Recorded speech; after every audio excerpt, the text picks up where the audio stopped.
Oke ya. Assalamualaikum warahmatullahi wabarakatuh. Waalaikumsalam warahmatullahi Waalaikumsalam warahmatullahi wabarakatuh. Oke, selamat pagi teman-teman semuanya.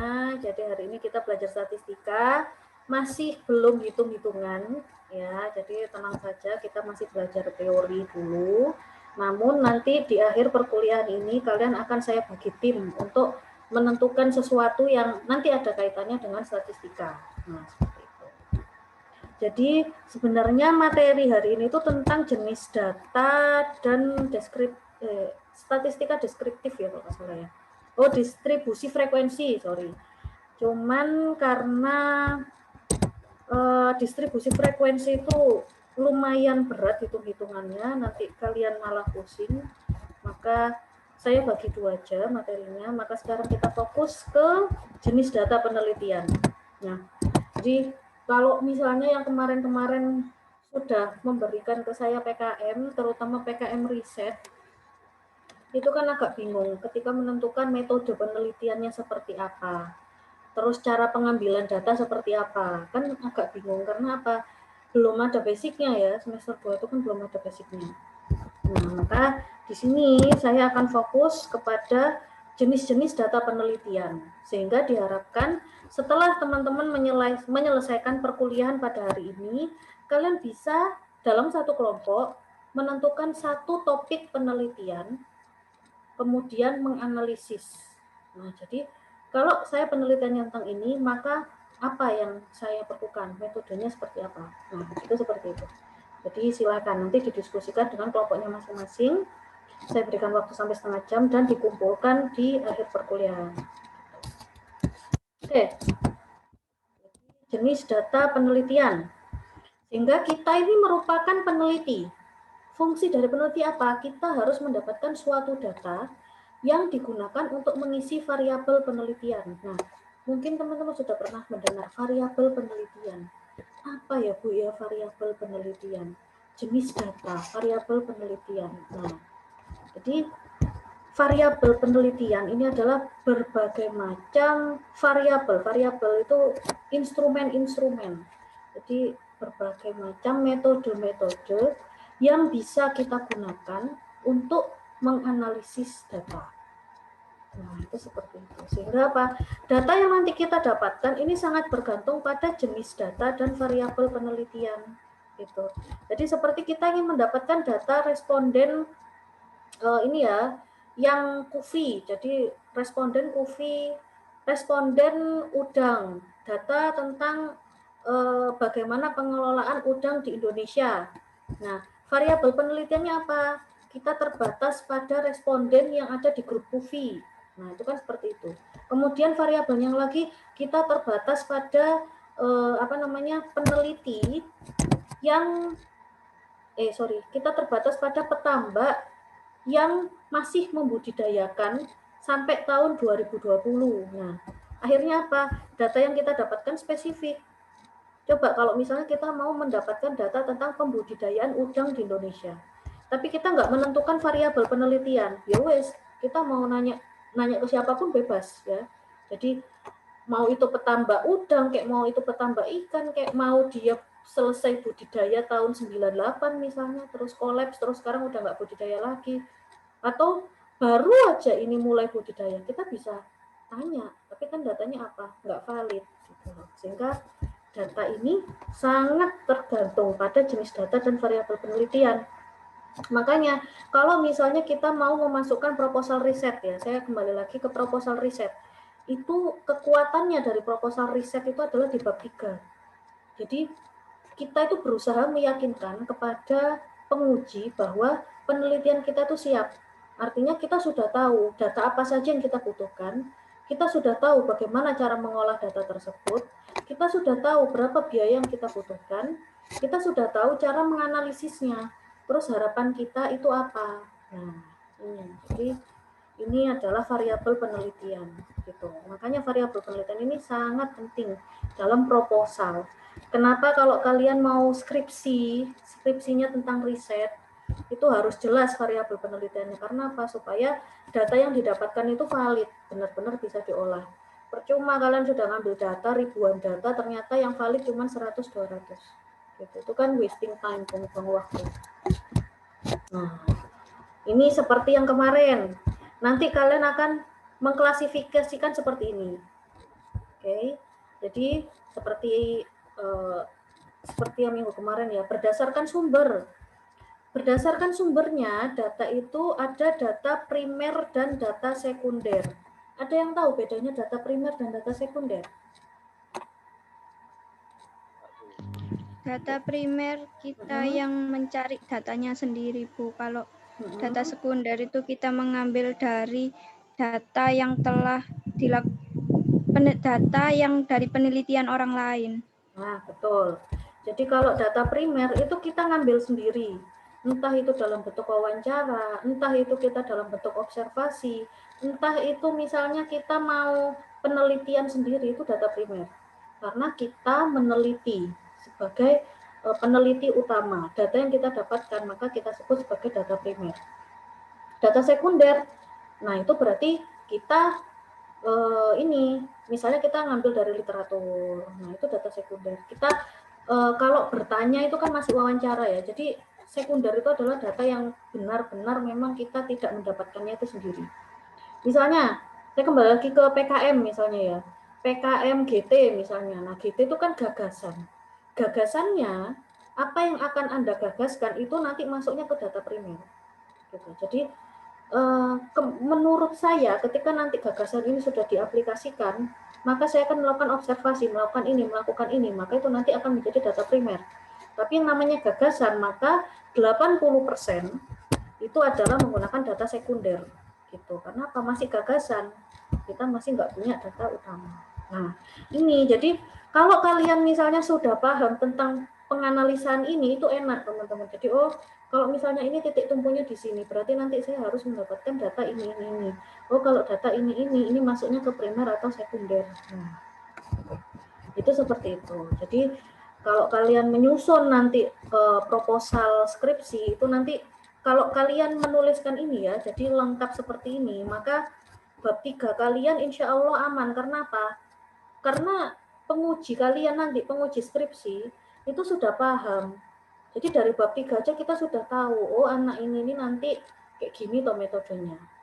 Oh yang dilakukan wawancara, oh wawancaranya nanti ke sini. Oh kemudian ditambah data sekunder, data sekundernya apa? Oh misalnya ditambahkan data pasang surut dari BMKG misalnya, atau data sensus penduduk, nah itu kan data sekunder. Oh jadi ini nanti dihubungkan dengan ini, Jadi kita sudah bisa gitu loh sebagai penguji itu, oh sudah tahu apa yang kalian kerjakan, oh sudah tahu, oh ini nanti seperti apa itu sudah tahu. Jadi ini penting ketika nanti kalian menulis dalam hal proposal skripsi atau proposal apapun, mencantumkan data primer dan data sekunder. Jadi kalau ada cara pengumpulan data, nah di situ kan ada misalnya metodenya diminta cara pengumpulan data. Nah ini berarti kalian harus dijelaskan datanya apa saja yang dibutuhkan. Nah kemudian cara mengumpulkannya. Nah berarti kan cara mengumpulkannya itu didapatnya dari mana gitu loh. Misalnya saya ingin mendapatkan data sensus penduduk gitu ya. Cara pengumpulan data misalnya. Data yang didapatkan data yang diolah didapatkan dari Badan Pusat Statistik yang mencakup data dari tahun misalnya 2000 hingga 2021 pada 33 provinsi di seluruh Indonesia. Gitu. Data ini kami dapatkan di website bla bla bla bla bla. Lah itu kan sudah lengkap. Cara pengambilan data itu kan sudah lengkap. Maka orang sudah, oh ini toh datanya. Sudah nggak akan bertanya lebih jauh. Gitu. Karena apa? Kita sudah menuliskan cara pengambilan datanya seperti apa. Kemudian berdasarkan sifatnya, ada kualitatif dan kuantitatif. Apa itu bedanya kemarin? Ayo, kualitatif sama kuantitatif. Kenapa? Kalau kualitatif? Kualitatif data yang menggambarkan kayak kepuasan, terus yang tidak bisa dicantumkan dengan angka, Bu. Oke, kalau kuantitatif? Data yang dapat diukur dengan angka. Oke. Data dari perhitungan. Oke. Sebentar, ini yang lain kok nggak ada suaranya, cuman Minan sama Listia ini. Ayo, paham nggak? Ayo, kualitatif sama kuantitatif. Lupa, Bu. Lupa. Aduh, baru minggu kemarin. Kualitatif itu lebih mendeskripsikan itu. Kalau kuantitatif ke variabel gitu. Oke, ya. Jadi kalau kualitatif itu deskripsi. Jadi gini aja lah. Kualitatif itu kalau kalian misalnya pengolahan data-data yang data-data analisis hukum, apa kalau yang di fakultas itu misalnya fakultas hukum, kalian lihat FISIP hukum, itu kan tingkat kepuasan. Nah, itu kan yang diolah adalah data yang kualitatif, nggak ada hubungannya sama angka. Kuantitatif berarti perhitungan. Nah, makanya kan kalau yang kemarin saya bilang, kalau misalnya Anda mau belajar statistika untuk perikanan, maka statistika yang kuantitatif. Jadi ada angka-angka, ada perhitungan-perhitungan gitu. Jadi hasil pengukurannya itu mayoritas adalah dari perhitungan. Kalau misalnya kalian ngukurnya survei, wawancara, tapi hasil datanya itu bukan berupa angka, itu biasanya kualitatif sifatnya. Gitu. Oke, paham sampai sini? Kualitatif sama kuantitatif? Mas Bayu? Gimana Mas Bayu? Apa, Bu? Ya, Nyendat. Gimana? Kualitatif sama kuantitatif ada gambaran? Patah-patah, Bu, suaranya, Bu. Waduh, patah-patah. Aduh, coba ini kualitatif sama kuantitatif, apa ada gambaran, Mas Bayu? Kalau kualitatif itu dia terutama menganalisis hasil-hasil yang sifatnya ini ya, jadi sifatnya itu hasil wawancara misalnya, tapi yang tidak berupa angka, hasil survei, tingkat kepuasan, nah tentang pengelolaan, nah itu kualitatif karena tidak bisa terukur, hanya bisa ini ya tergantung subjektivitas. Nah, kalau kuantitatif ada datanya. Kuantitatif penelitian ilmiah sistematis terhadap bagian-bagian dan fenomena. Oh, berat sekali ya bahasanya ya. Oke, ya Mas Iva, terima kasih.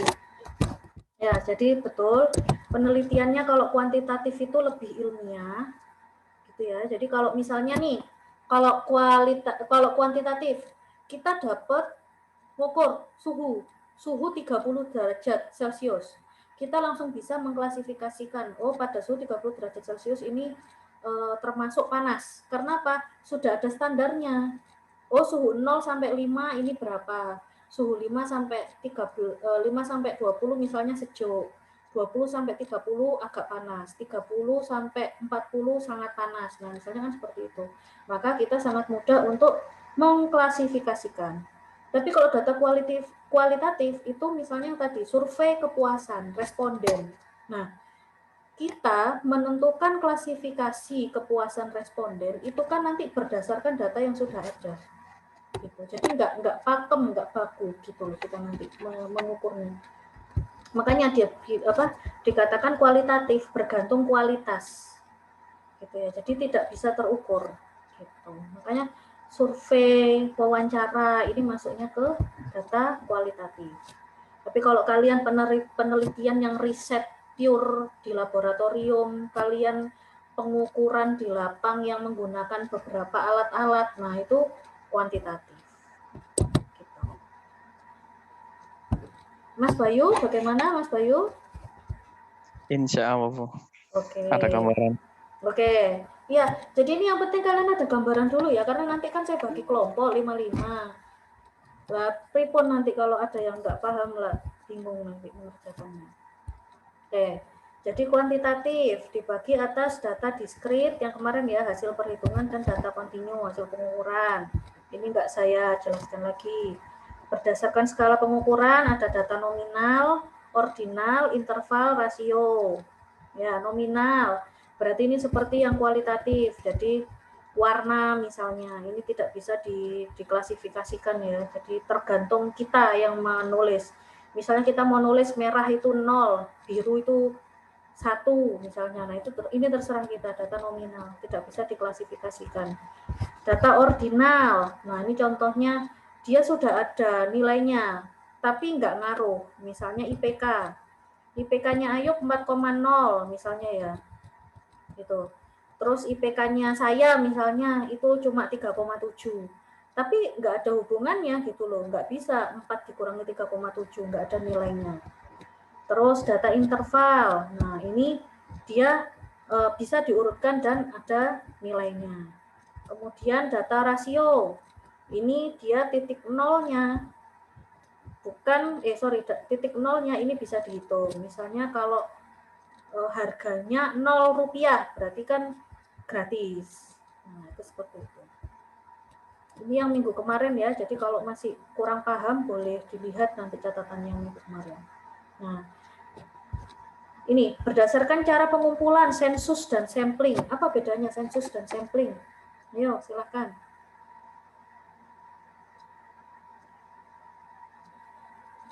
Ada yang tahu bedanya sensus dan sampling? Kalau sensus seperti ini, tapi kayak sensus penduduk gitu. Kalau sampling pengambilan bahan atau penentuan bahan yang diuji untuk mewakili semuanya. Berarti kalau sampling yang diambil berapa banyak? Enggak Kecil. semua, kecil Bu, tidak. Kecil. Apa hanya mewakili untuk semuanya. Oke, kecil ya. Berarti kalau sensus? Kalau Besar. sensus data biaya sama waktunya lebih besar, Bu. Kalau Sensus. sampling lebih cepat. Oke, Waktunya. kalau sampling lebih cepat waktunya, kalau sensus lebih lama, biaya lebih banyak. Berarti, Ya, Bu. berarti kalau sampling diambil sebagian, ya, betul ya. Kalau sensus penduduk itu kan semuanya kan harus didata kan? Iya, Bu. Iya, betul kan? Kan kalau kita sensus penduduk kan diambil kakaknya ya, ngambil datanya kan ke RT. Biasanya kan Pak RT itu woro-woro keluarganya. Ayo, monggo yang belum memperbarui kakak, silahkan diperbarui. Yang anggota keluarganya bertambah, silahkan diperbarui. Nah, kan biasanya kan ada woro-woro gitu ya. Mungkin kita nggak disensus secara langsung. Mungkin aja diambil sampling juga ya, cuman berapa keluarga dipastikan benar enggak datanya. Tapi sensus penduduk itu datanya diambil total. Gitu. Jadi dari kakak, apalagi kakaknya sekarang online. Dari kakak diambil datanya, nah itu nanti bisa di total. Oh, data penduduk Provinsi Jawa Timur pada tahun 2020. Sensus kan tahunan ya. Saya lupa berapa tahun berapa nanti kita disensus lagi. Itu berapa jiwa, berapa ratus juta ya. Indonesia itu ratusan juta jiwa ya.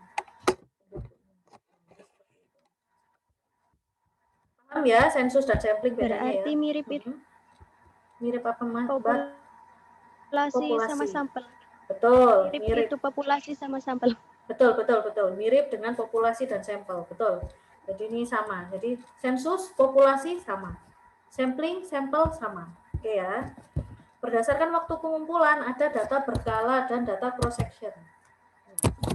Ini ada penjelasannya.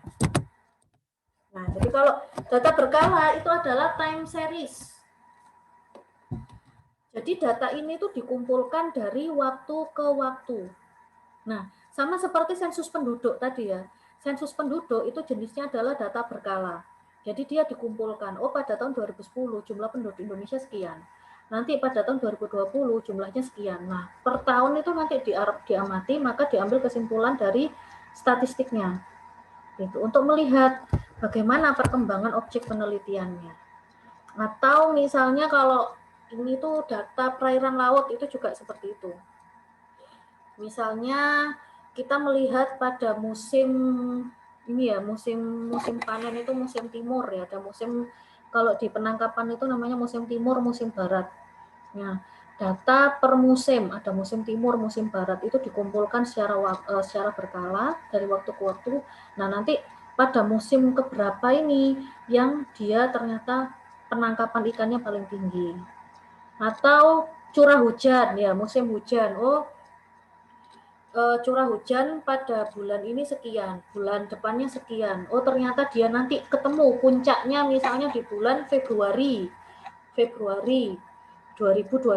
Ternyata mulai Maret sudah penurunan. Nah, ini kan dia berkala.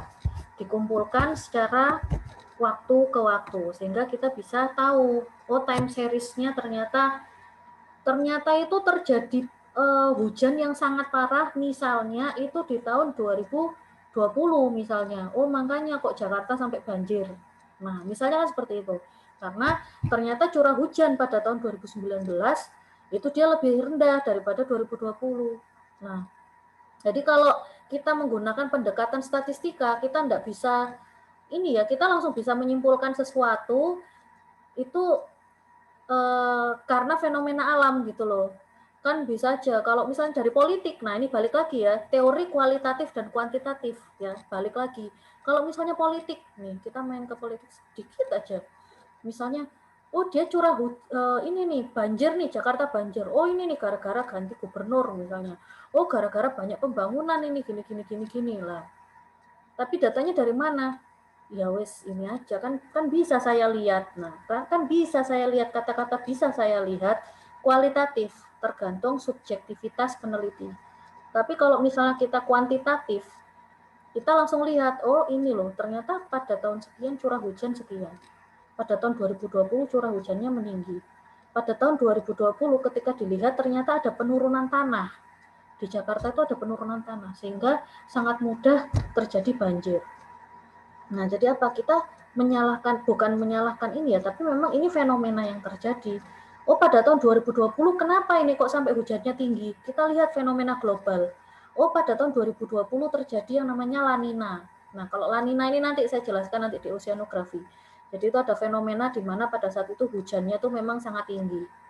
Nah, pada tahun 2020 ternyata ada fenomena La Nina. Sehingga Jakarta itu sampai kebanjiran dan itu rata di seluruh Indonesia. Nah, itu seperti itu teman-teman. Jadi dari ilmu statistik kita bisa menyimpulkan suatu fenomena berdasarkan kajian ilmiah. Nah, tadi kembali yang ditulis sama Mas Iswari ya. Di chatnya siapa ini tadi? Yang data kuantitatif. Oh, Ival. Mas Ival Haikal. Kuantitatif adalah penelitian ilmiah yang sistematis terhadap bagian-bagian dan fenomena. Nah, jadi apa? Kita ini adalah ilmuwan, ya. Orang-orang IPA, orang-orang eksakta itu adalah ilmuwan. Kita meneliti suatu fenomena, suatu kejadian berdasarkan suatu kajian ilmiah yang sistematis. Gitu. Kita ngomong berdasarkan data, berdasarkan fakta. Gitu, teman-teman. Faktanya apa? Bisa diukur gitu loh. Kan namanya kuantitatif. Kita bisa mengukur sudah pasti. Oh, kalau kan sudah ada klasifikasinya. Kalau curah hujan sekian, itu masuknya sangat tinggi kan gitu. Kita ngomong ada dasarnya. Nah, tuh. Sudah ya, saya rasa sudah bisa mengklasifikasikan lah saya rasa bedanya data kualitatif dan kuantitatif. Nah, jadi ke depan ini saya sudah akan masuk ke data kuantitatif. Kita full belajarnya di kuantitatif. Oke, ini adalah data berkala atau time series. Ada yang kedua yaitu data cross section. Kita hanya mengambil di satu waktu saja. Jadi kita menentukan dalam satu waktu untuk mendapatkan gambaran pada saat itu. Sebagai contoh, teman-teman sekarang kan yang enumerator meneliti bagaimana komunitas udang faname ya. Jadi bagaimana pergerakan budidaya udang faname Indonesia terutama pada tahun 2020 hingga 2021. Meskipun kita dapat data-data yang tahun sebelumnya, data tahun 2015, 16 di situ kan digambarkan. Pada tahun itu apakah Anda mendapatkan kesulitan budidaya ya. Tapi data itu digunakan untuk menganalisis data utama yaitu apa? Data tahun 2021. Data budidaya tahun 2020-2021. Ingin mengetahui pada tahun 2020 itu apakah budidayanya itu masih lancar atau apakah dia semakin bagus gitu. Jadi dilihatnya apa? Berapa banyak tambak yang sudah dibudidayakan. Sehingga peneliti akhirnya mendapatkan gambaran, oh ternyata pembudidayaan di Indonesia pada tahun 2020 misalnya tidak terlalu terdampak adanya COVID. Misalnya tidak terlalu terdampak. Karena apa? Oh ternyata pembudidayaannya pada tahun 2021 itu semakin banyak budidayanya. Nah, itu kan bisa disimpulkan seperti itu. Nah ini jadi tergantung nanti judul penelitian, kembali lagi. Judul penelitiannya itu apakah dia nanti membutuhkan data yang berkala atau judul penelitian ini nanti spesifik pada satu area atau satu waktu. Atau misalnya terjadi tsunami waktu itu di Sulawesi ya, waktu itu ya di Palu itu ya. Misalnya penelitiannya saya ingin mengetahui berapa banyak rumah yang terdampak akibat adanya tsunami di Palu. Nah ini kan nggak bisa dong kita pakai data berkala, tapi kita pakai data cross section. Kalau misalnya kalian ingin mengetahui, saya ingin mengetahui apakah penduduk di Aceh sudah bisa bangkit pasca tsunami. Nah, ini bisa kita pakai data berkala. Karena kita melihat, oh pada tahun sekian sudah berapa banyak rumah yang berdiri. Tahun depan dicek lagi, oh sudah lebih banyakkah rumahnya. Nah, itu seperti itu. Ini adalah data time series dan data cross section. Paham sampai sini, teman-teman? Insya Allah, Bu. Oke, saya lanjut. Oke. Nah, adalah sensus sama sampling. Oke, teknik pengumpulan data. Nah, ini kembali lagi. Jadi saya harapannya nanti setelah mengikuti perkuliahan ini, kalaupun nanti kalian ingin mengikuti kompetisi yang harus mengumpulkan proposal, kalian tidak akan kebingungan untuk menentukan teknik pengumpulan data, teknik analisa data, hipotesis. Harapan saya seperti itu. Nah, jadi teknik pengumpulan data kembali lagi tergantung judulnya. Apakah kalian melakukan pengamatan? Pengamatan itu apa? Kita terjun langsung ke lapangan, gitu ya. Kalau laboratorium itu, iya ini juga pengamatan. Jadi kalau terjun langsung ke lapangan itu jatuhnya observasi metodenya. Jadi metode observasi. Kalau laboratorium metodenya pengamatan. Ya, ini harusnya saya bagi dua. Jadi kalau pengamatan adalah uji laboratorium, kalau terjun langsung ke lapangan itu adalah metode observasi, gitu ya.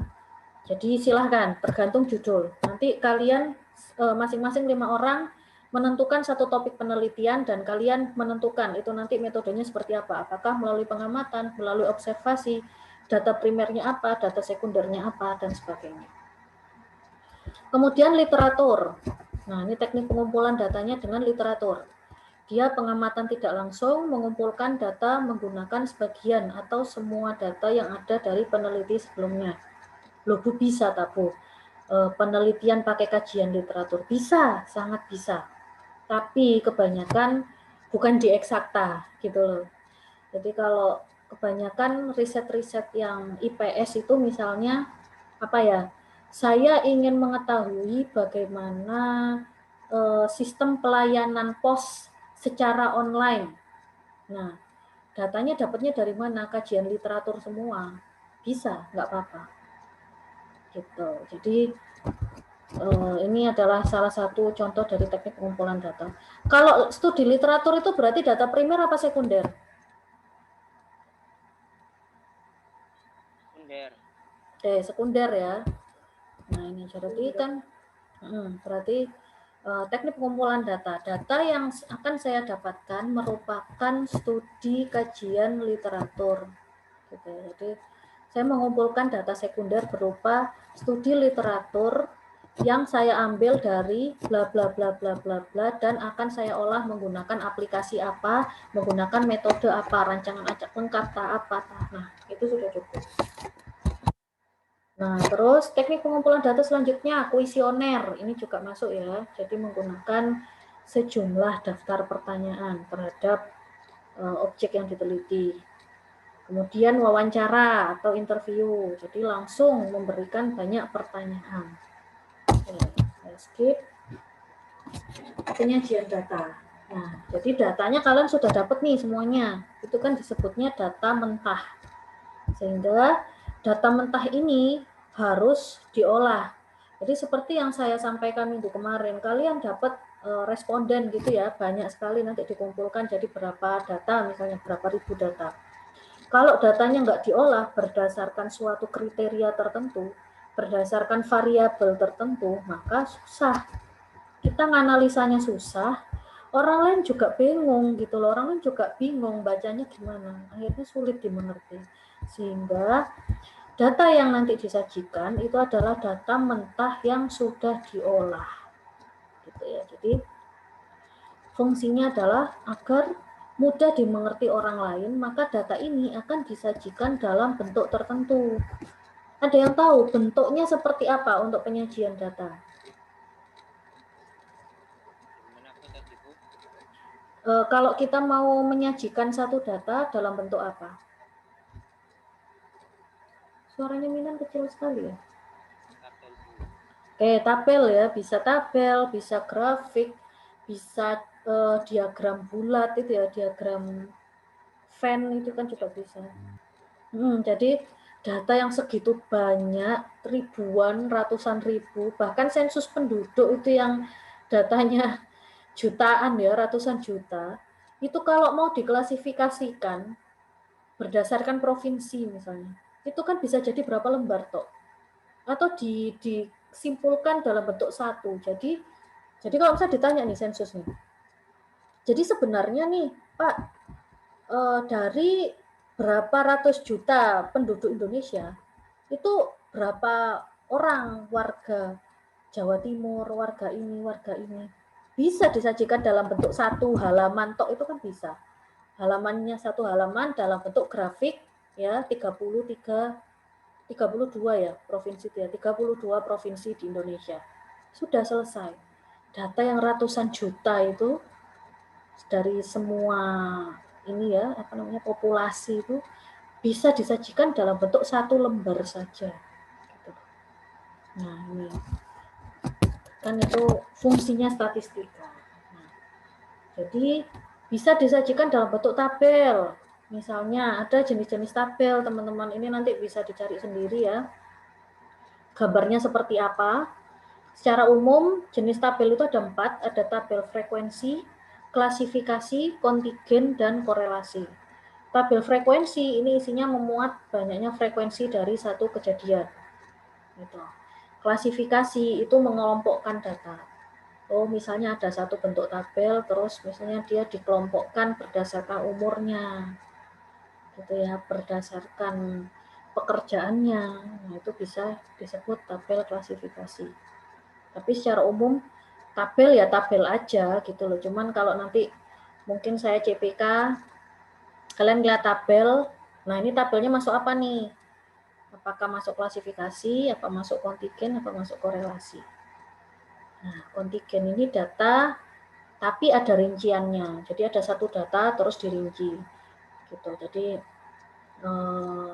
misalkan ada nama, misalnya nama satu mahasiswa, Mas Syamsul misalnya. Kalau pakai tabel kontingen, datanya panjang gitu. Jadi tabel satu, nama Syamsul, alamat di mana, tempat tanggal lahir, kemudian nomor telepon, alamat email. Nah, itu seperti itu. Kalau itu tabel kontingen. Jadi ada satu data, tapi rinciannya juga ditulis. Nah, itu tabel kontingen. Tabel korelasi, dia menunjukkan adanya hubungan antar data. Misalnya, ada tabel yang berisi panjang ikan dan bobot ikan. Nah, itu kan dia berhubungan ya. Semakin tinggi panjangnya, maka bobotnya juga semakin tinggi. Nah, itu adalah tabel korelasi. Jadi, kalau jenis tabel ini sebenarnya hanya ini saja sih. Kalian cuma melihat tabel, ini tabelnya jenisnya ini gitu saja. Tidak ada satu ketentuan khusus untuk membuat satu tabel, tapi kalau ternyata saya ingin mengklasifikasikan berdasarkan ini, berarti tabelnya jenisnya tabel klasifikasi. Gitu. Oke, sampai sini ada pertanyaan dulu? Tidak, Bu. Oke. Masih semangat? Semangat, Bu. Semangat. Oke. Semangat, Oke. Bu, semangat. Grafik piktogram. Ada yang tahu contoh piktogram? Ini saya sambil ini aja lah. Sambil ya. Browsing. Oke. Biar kalian ada gambaran.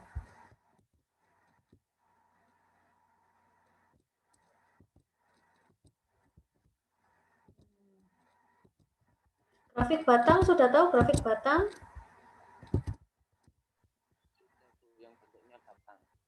Oke. Oke. Kalau piktogram itu berdasarkan lambang ya. Jadi misalnya Bintang mewakilkan sekian ratus orang. ya betul kayak gitu. Nah ini ya. Ini contohnya piktogram. Nah ini seperti diagramnya. Kalau batang itu kan kotak gitu ya. Nah kalau piktogram itu seperti ini. Jadi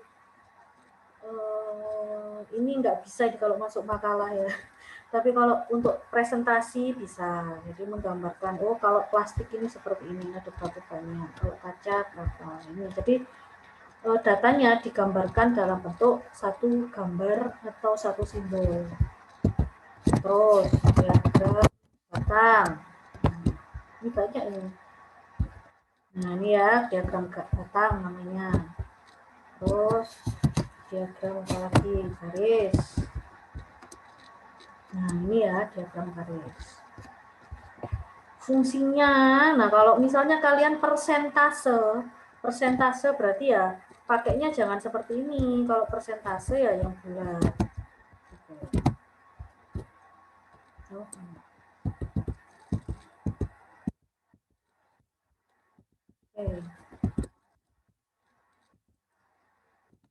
Ini ya. Jadi kalau lingkaran, nah grafik lingkaran ini kalau misalnya kalian mau persentase. Nah, kalau kartogram ini khusus untuk data statistik. Ini biar ada gambaran, saya tunjukkan dulu kartogram. Nah, ini loh kartogram. Jadi khusus data statistik populasi, data populasi.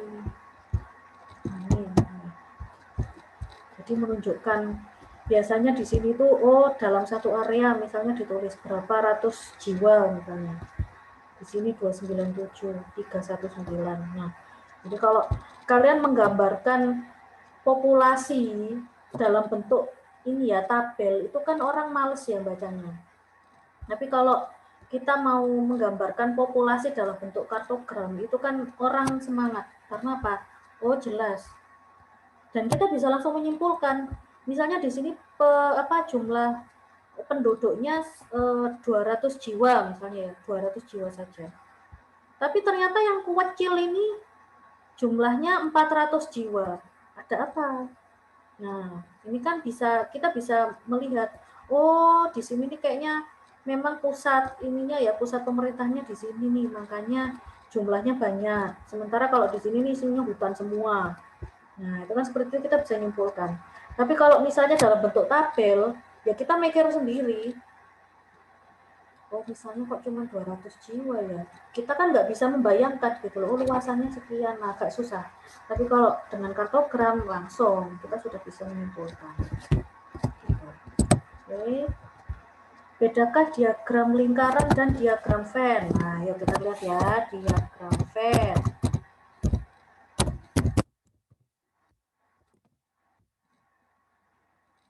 Nah, kalau diagram Venn itu ini ada potongan.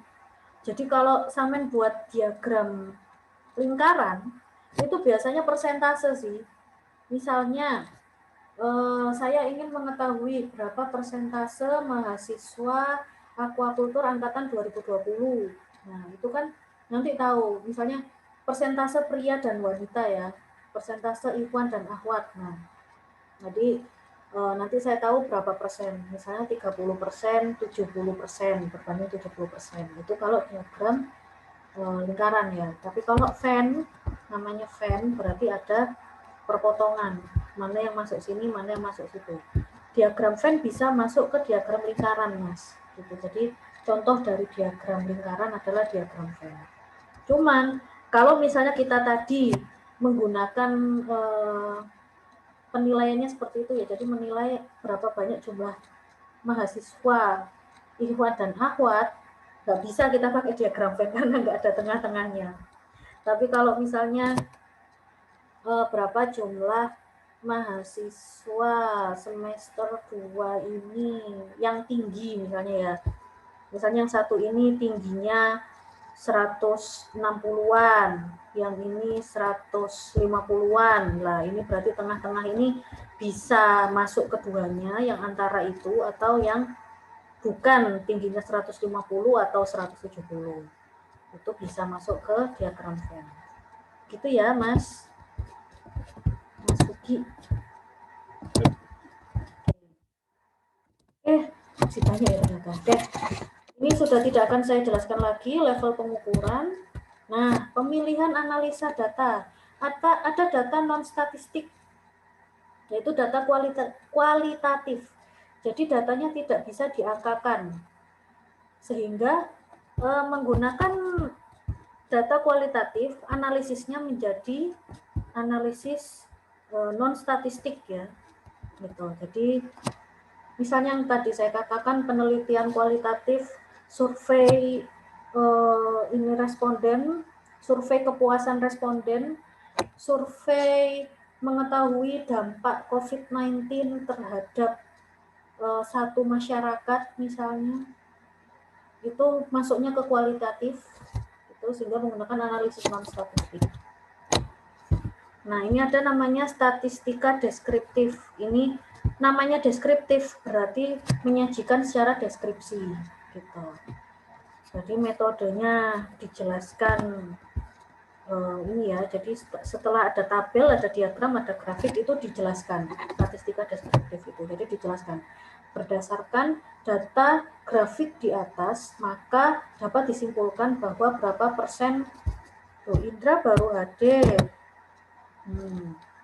Jadi berapa persen mahasiswa yang laki-laki dan berapa persen mahasiswa perempuan. Jadi dideskripsikan dari sekian ini yang jumlah mahasiswa laki-lakinya sekian. Kemudian rata-rata mahasiswa laki-laki ini mereka tinggalnya di daerah sini. Sementara yang wanita rata-rata tinggalnya di sini. Itu dideskripsikan. Nah, statistika deskriptif ini nanti ada untuk membantu mendeskripsikan, ada namanya ukuran pemusatan data, penyebaran data, dan lain-lain. Ada namanya statistika, ada yang namanya statistika inferensial. Statistika inferensial ini adalah digunakan untuk mengolah data kuantitatif. Tujuannya menguji kebenaran suatu teori baru. Nah, kalau statistika inferensial ini kita kuantitatif sekali, kuantitatif banget.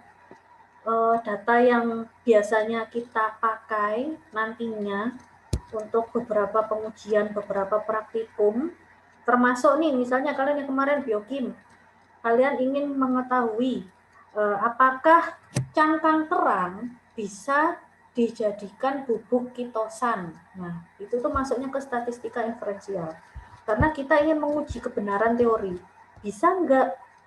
Nah, maka dalam penelitian inferensial ini, analisis statistik yang digunakan itu adalah menguji hipotesis. Hipotesis itu apa, Bu? Hipotesis itu adalah dugaan. Gitu ya. Jadi dugaan. Benar enggak? Bisa enggak? Nah, itu adalah hipotesis. Oke. Sampai sini ada gambaran, apa terlalu cepat? Monggo, silahkan.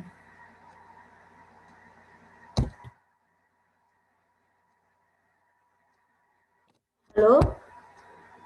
Belum ada, oke. Hening sekali. Saya nggak ditinggal tidur kan? Oh iya, monggo. Kalau misalkan kemarin saya di PKM saya ya Bu, yang judul saya itu kan awalnya metodenya kan pakai Rala, itu kan ada angka-angka untuk mengetahui hasil kan Bu. Terus nanti di selanjutnya untuk pengumpulan datanya kan pakai observasi, itu gimana Bu? Termasuk data apa? Observasi, penelitian pengamatan Iya, pengamatan atau observasi. Iya, kemarin soalnya gitu Bu, kan untuk RAL itu kan ada angka-angkanya untuk berapa perlakuan gitu kan Bu. Termasuk kuantitatif atau kualitatif gitu, bingung Mas Ian Bu. Itu masuknya ke kuantitatif itu Mbak. Jadi itu masuknya ke kuantitatif karena apa? Ada hipotesis. Iya, hipotesisnya jenengan kan misalnya pada dosis, misalkan pada suatu dosis yang akan saya uji itu bisa menjadi pakan yang terbaik bagi ikan. Nah, itu kan hipotesisnya.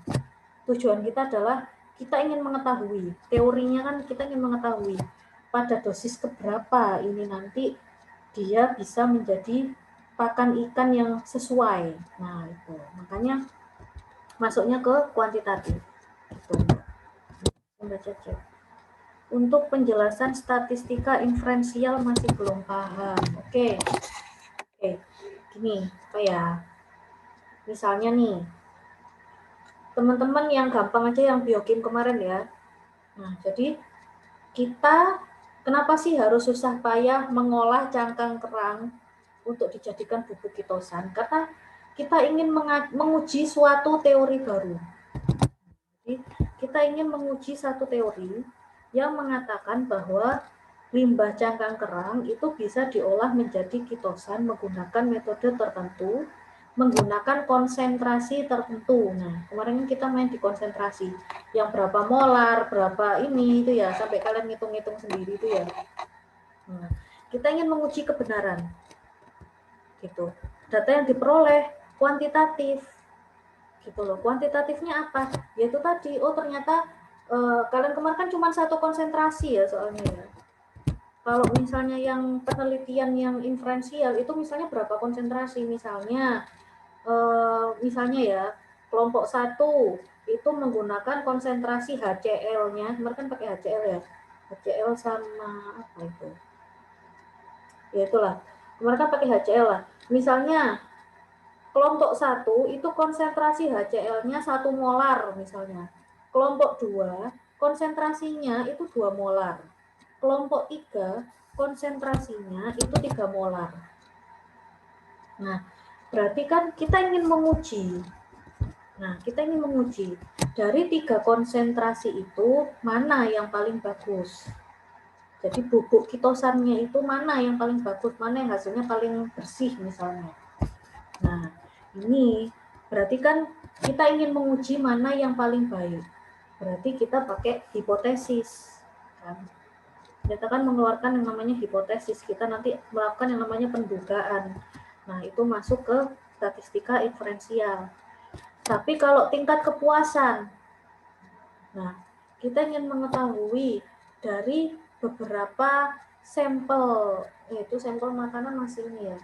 Kita ingin mengetahui dari survei yang dilakukan kepada beberapa responden tentang pelayanan terpadu.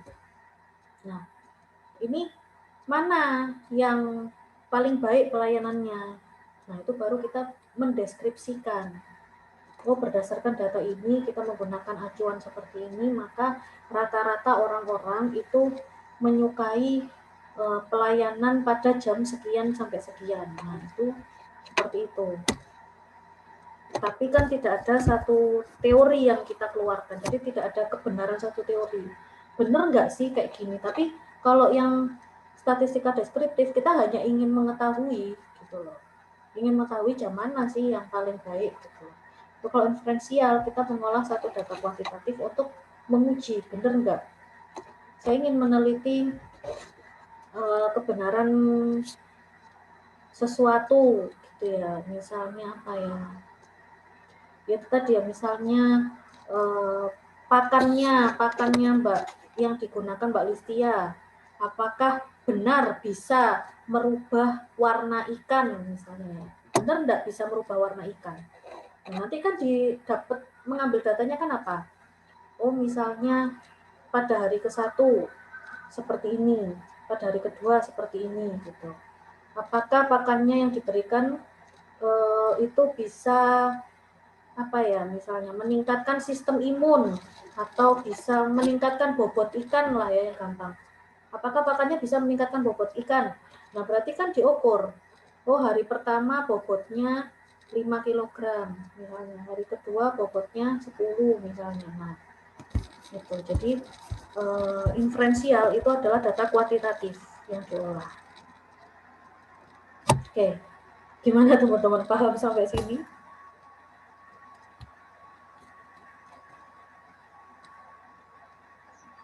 Insya Allah paham, Bu. Oke, Mas Uki, gimana Mas Uki? Mas Uki. Kenapa ya Mas Uki itu mesti chat ya? Kita ngomong mungkin. Kenapa Mas mikrofonnya Mas? Dagunya sakit. Habis jatuh, Bu. Oh iya sih, astagfirullahaladzim. Iya. Saya lupa Mas Uki, ya nggak apa-apa. Oke, jadi yang kaki kan. Kenapa Mas Rizky? Ayo kita berdiskusi. Mas Uki kan kakinya Bu yang sakit Bu, kok gak bisa ngomong. Sama dagunya. Dagunya Mas, dagunya itu lagi perban. Oh, iya, sama dagunya. Tambah ganteng lah Mas Uki. Habis operasi plastik Mas Uki. Iya. Jadi jenis variabelnya kalau itu ada yang namanya variabel bebas, variabel terikat, variabel kontrol. Oke. Ini yang saya perlu menjelaskan ini ya. Oke. Misalnya kita mau menguji apakah cangkang, limbah cangkang ya bisa menjadi kitosan. Oke. Kitosan. Nah, perlakuannya kita memberi 1 molar HCl, 2 cewes, 2 molar HCl. Nah, nanti hasil penelitian kita ini akan kita bandingkan dengan kitosan murni. Nah, jadi kita punya kitosan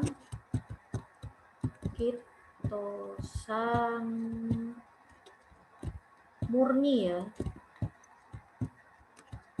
Nah, oke. Sekarang kita mau mengelompokkan variabel ini. Nah, jadi variabel bebas. Variabel bebas ini adalah variabel penyebab.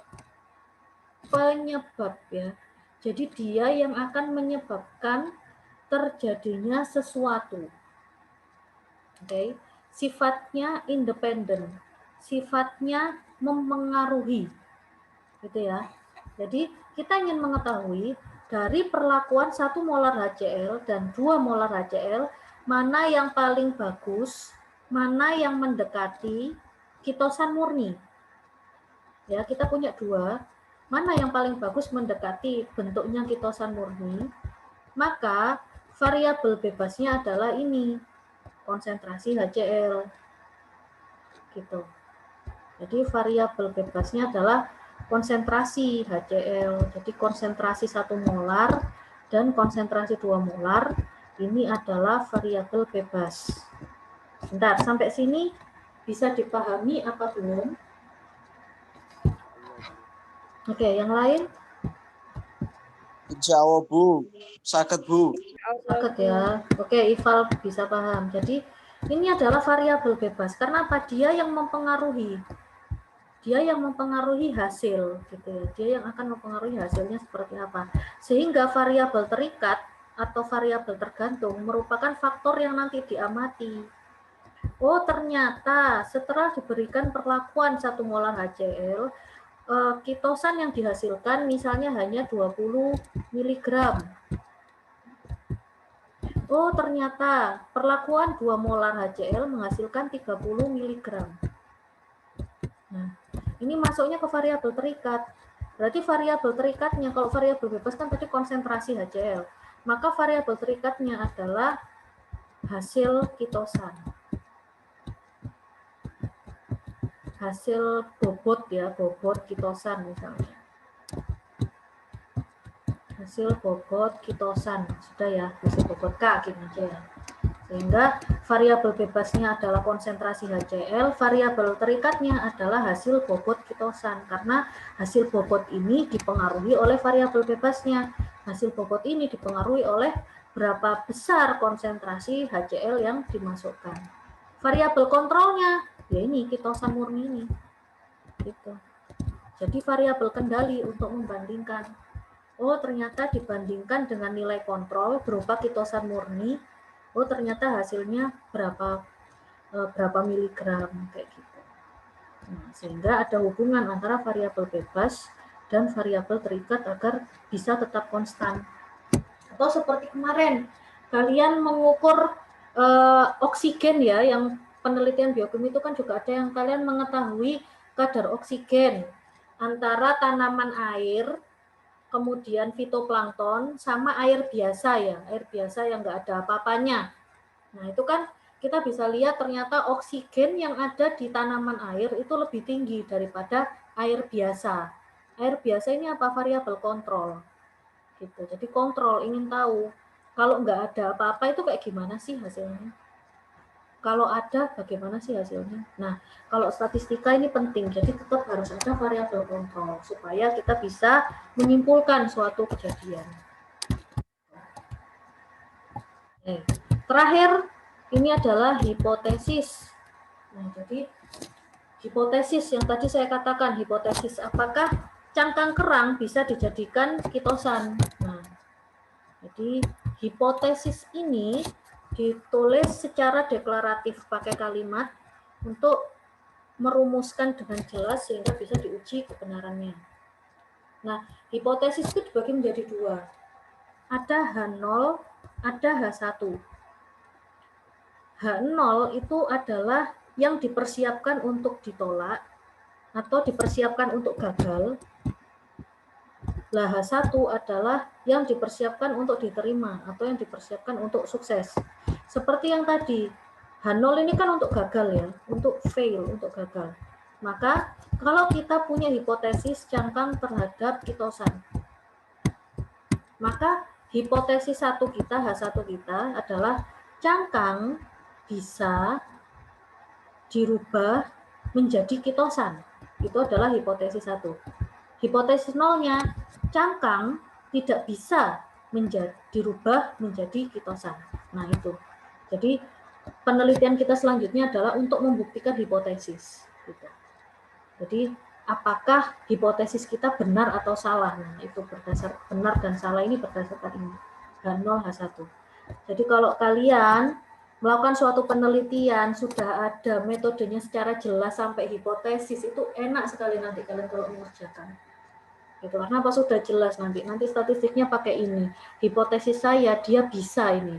Tinggal nanti ketika kita melakukan suatu penelitian, oh ternyata hasilnya bisa apa enggak? Oh ternyata hasilnya menolak H1 apa menolak H0. Kalau menolak H1 berarti kan jawabannya cangkang tidak bisa menjadi kitosan. Nah itu seperti itu. Paham enggak teman-teman sampai sini? Gimana? Oke, yang lain? Oke. Lumayan, Bu. Oke. Nah, misalnya ini ya, ada dua contoh hipotesis. Ini saya belum melakukan penelitian. Saya mau melakukan penelitian albumin terhadap proses luka. Nah, saya menulis di proposal. H0 saya, ekstrak albumin ikan gabus tidak dapat mempercepat proses penyembuhan luka. H1, ekstrak albumin ikan gabus dapat mempercepat proses penyembuhan luka. Selanjutnya saya melakukan penelitian, teman-teman. Nah, berdasarkan hipotesis ini. Nah, ternyata hasilnya bisa mempercepat proses penyembuhan luka. Maka hipotesis yang diterima yang H0 apa H1? Satu. H1. Oke. H1. Oke, paham ya? Bisa ya membuat contoh hipotesis ya? Oke. H1 Bu, oke. Sekarang yang kedua, H0-nya saya ingin meneliti tingkat kematian akibat virus corona.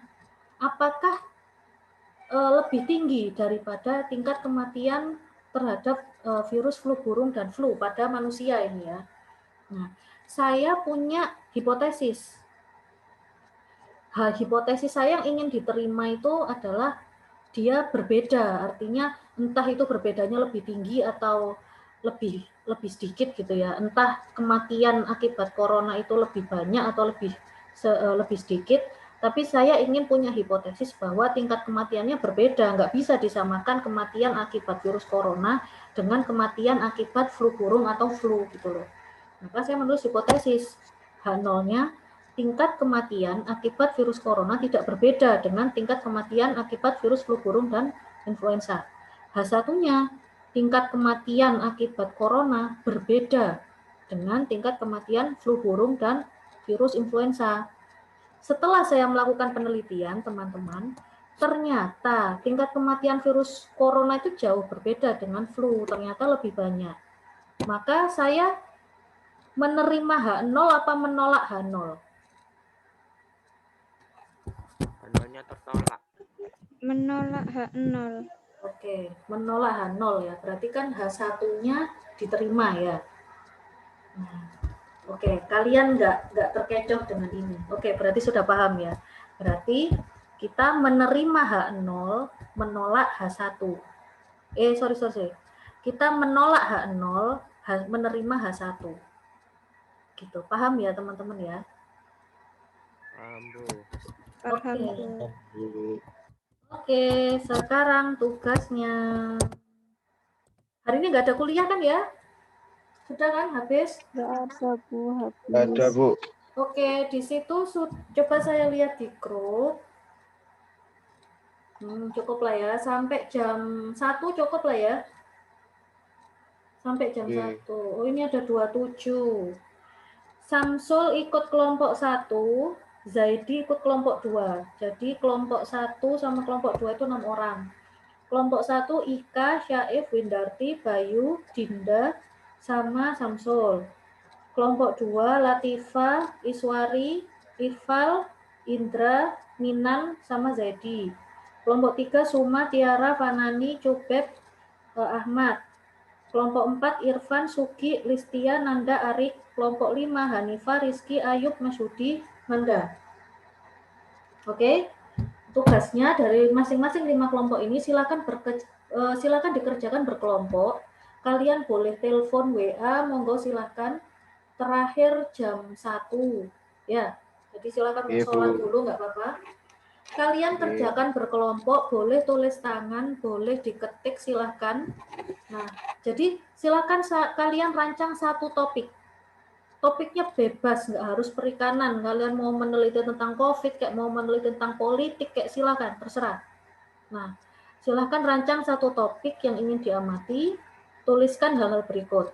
Judulnya apa yang akan kalian teliti, kemudian jenis penelitiannya apa, deskriptif atau inferensial, kenapa kalian tulis sebagai deskriptif atau inferensial, kemudian kalian tulis data yang digunakan, datanya apa saja yang kalian butuhkan untuk merancang topik tersebut, gitu ya, data yang digunakan apa saja. Nah, ini bisa diklasifikasikan berdasarkan sumber, sifat, skala pengumpulan, waktu pengumpulan, cara pengumpulan. Nanti slide-nya akan saya berikan di grup. Itu juga sudah ada sih, di Spada itu sudah ada, absen juga sudah ada. Kemudian kalian jelaskan variabelnya. Variabel terikatnya apa, variabel bebasnya apa, kalau perlu variabel kontrolnya apa. Seperti yang tadi ya, yang sederhana, kalian ingin mengamati proses fotosintesis, maka variabel kontrolnya dibandingkan aja sama air tok yang nggak ada tanamannya. Nah, itu kan berarti variabel kontrolnya adalah itu. Kemudian banyaknya variabel. Nah, itu ya. Jadi kalian mau berapa variabel? Apa cuma satu misalnya variabel ininya saja? Apa saya cuma mau membandingkan perlakuan ini perlakuan 1 molar HCl dengan 2 molar HCl. Nah, itu seperti itu saja. Kemudian hipotesisnya apa? Nah, ini yang penting. Jadi kalian sudah menentukan judulnya apa, penelitian yang digunakan pakai yang mana, data yang digunakan apa saja, variabelnya apa saja, serta hipotesisnya apa, seperti apa. Terlalu cepat? Gimana? Ada yang mau ditanyakan?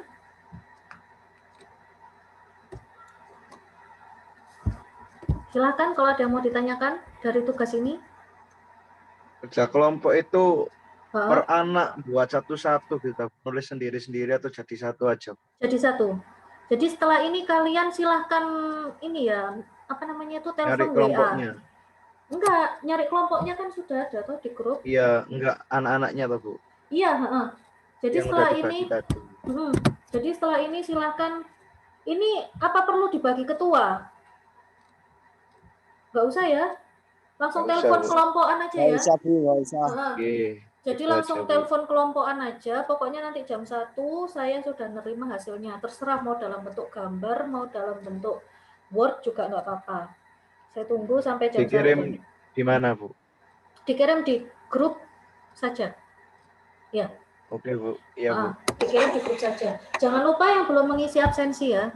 Ini kalian nggak perlu menjabarkan yang panjang lebar, yang penting judul topik, titik 2 apa, jenis penelitian, titik 2 apa, kenapa, kayak gitu loh ya. Data yang digunakan Tanya apa. itu pakai tabel nggak apa-apa dong. Monggo, silahkan terserah kalian. Nanti bisa kalian mau ditulis, nanti gambar, nanti data yang sudah diolah akan saya bentuk diagram batang misalnya. Silahkan, nggak apa-apa, sekreasi kelompoknya masing-masing ya. Silahkan. Ibu. Oke, ada yang mau ditanyakan? Sudah cukup itu aja, Bu. Oke, jangan lupa mengisi presensi ya. Saya akhiri. Wassalamualaikum warahmatullahi wabarakatuh. Waalaikumsalam. Waalaikumsalam warahmatullahi wabarakatuh. Assalamualaikum warahmatullahi wabarakatuh.